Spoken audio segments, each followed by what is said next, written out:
Bonjour à toutes et à tous, c'est à nouveau Antonin Adjé, l'auteur d'Interfil. Deuxième épisode sur mes méthodes, ma manière d'écrire Interfil 2, puisque donc il y aura une suite. Et j'écris assez vite, et je voulais partager avec vous mes trucs pour écrire vite. Le premier truc, c'est ce dont j'ai parlé dans la vidéo précédente, bien préparer. Il y a toujours une métaphore moi, qui me semble pertinente, c'est la métaphore de la construction d'une maison avec un livre. La première chose à faire, c'est pas la tapisserie, parce qu'il n'y a pas de mur, c'est même pas les murs, c'est les fondations. C'est donc ce qui est invisible, mais nécessaire. Donc tout le travail préparatoire, les recherches, la structure, le découpage en chapitres, tout ça faut le faire avant de se lancer de l'écriture. Ça nous permet déjà de réfléchir à notre histoire et ensuite d'avancer rapidement, de savoir où aller. Sans, entre guillemets, perdre du temps à se dire bah tiens, si je faisais ci, si je faisais ça, d'écrire un chapitre, se rendre compte qu'il ne cadre pas avec l'histoire et devoir l'annuler, supprimer. Il vaut mieux au maximum anticiper. Pas tout, impossible, mais au maximum. Donc la structure. Je me fixe des objectifs ambitieux mais réalistes. C'est-à-dire que je ne vais pas me dire dès le début, je vais écrire un chapitre par jour. Parce que je sais que c'est impossible. Mais je ne vais pas me dire aussi, j'écris un chapitre toutes les 2 semaines. Parce que je sais que je peux le faire, mais que c'est un peu trop facile. Donc j'ai commencé en me fixant un chapitre par semaine, puis en allant de plus en plus vite. Vous voyez, c'est un peu l'image de la zone de confort, de ce qu'il y a au-dessus. Si on est dans sa zone de confort et que d'un coup on va ici, c'est beaucoup trop compliqué. Il faut agrandir peu à peu la zone de confort. Il y a une vidéo YouTube là-dessus sur Et tout le monde s'en fout, que je vous mettrai en lien, qui permet d'expliquer ça. J'appelle ça aussi la méthode des petits pas. C'est qu'on dépasse sa zone de confort, et petit à petit, comme ça, on a le temps de s'habituer. Donc, faites des objectifs qui vous semblent à votre mesure et poussez le curseur un peu plus loin, juste un peu plus loin. Et ensuite, si vous êtes à l'aise à ce niveau-là, vous accélérez, vous accélérez. Ça ne sert à rien d'aller très vite comme un fou dès le début, vous n'allez pas y arriver, vous allez être démotivé, donc c'est perdant sur tous les aspects. Et pour rester sur cette logique-là, de ne pas faire trop vite, il y a une chose que je fais qui est très importante et que je vous recommande de faire, c'est que je dors. Ça m'arrive la nuit de dormir. Il y a un peu de mythe de ne pas dormir, de boire que du café. Je bois beaucoup de café, c'est pas la question. Il m'arrive de me coucher tard aussi, mais reposez-vous. Reposez-vous.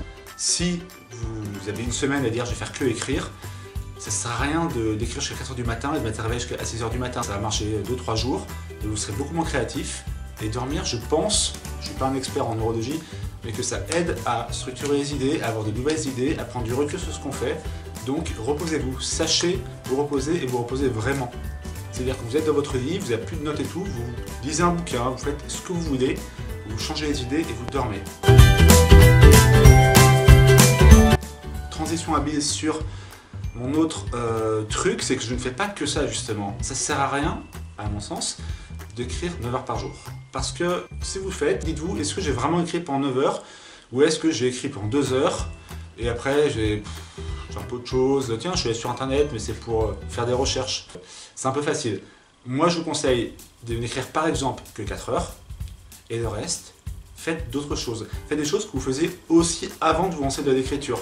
Vous faisiez de la musique, continuez un peu de musique tous les jours. Du sport, faites du sport, c'est très important. Il faut se changer les idées. Gardez quand même d'autres activités qui vous permettent à la fois de vous changer les idées et de ne pas avoir l'impression de tout lâcher pour l'écriture. Il y a un côté très romantique là-dedans, mais je pense que c'est une erreur. Gardez aussi des choses qui vous plaisent.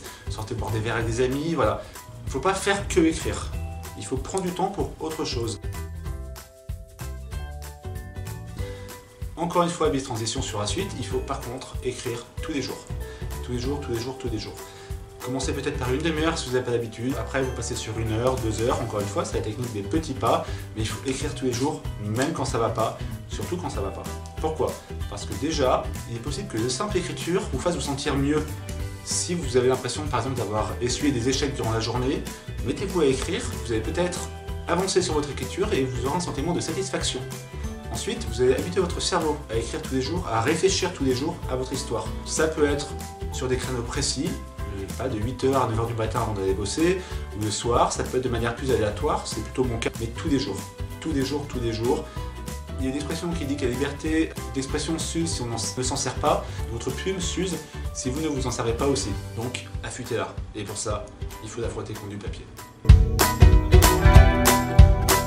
Un dernier conseil plus pratico-pratique, moi pour un tafé par exemple, pour écrire vite en fait, comme mes chapitres sont prévus à l'avance, en même temps que j'écris un chapitre, on va dire au chapitre 12, je me projette déjà sur le 13 et 14. Ce que je fais, c'est que je passe une journée à écrire le chapitre en cours, et le jour suivant, je me concentre sur le chapitre suivant, et je laisse poser mes idées. Il y a un double intérêt. Le premier, c'est qu'on réfléchit à l'avance à des problèmes qu'on va rencontrer. Comment est-ce que ce personnage est arrivé là, qu'est-ce qu'il pourrait faire. Et donc vous avez plus de temps pour y réfléchir, parce que dans un coin de votre cerveau, vous allez déjà y réfléchir. Deuxième chose, comme c'est pas le chapitre sur lequel je travaille, j'ai un sentiment de liberté plus important. Et donc j'ai plus de créativité, puisque c'est pas encore le chapitre que je dois faire. Et donc voilà, ça permet de gagner du temps, d'être sur un contexte très rédactionnel sur le chapitre 12 de cet exemple-là, et beaucoup plus créatif sur le chapitre 13, 14 ou 15.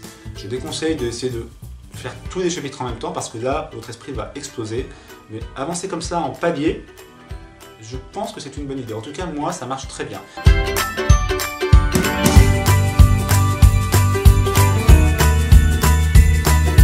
Écoutez, je pense que c'est tout bon pour moi. Je vous remercie.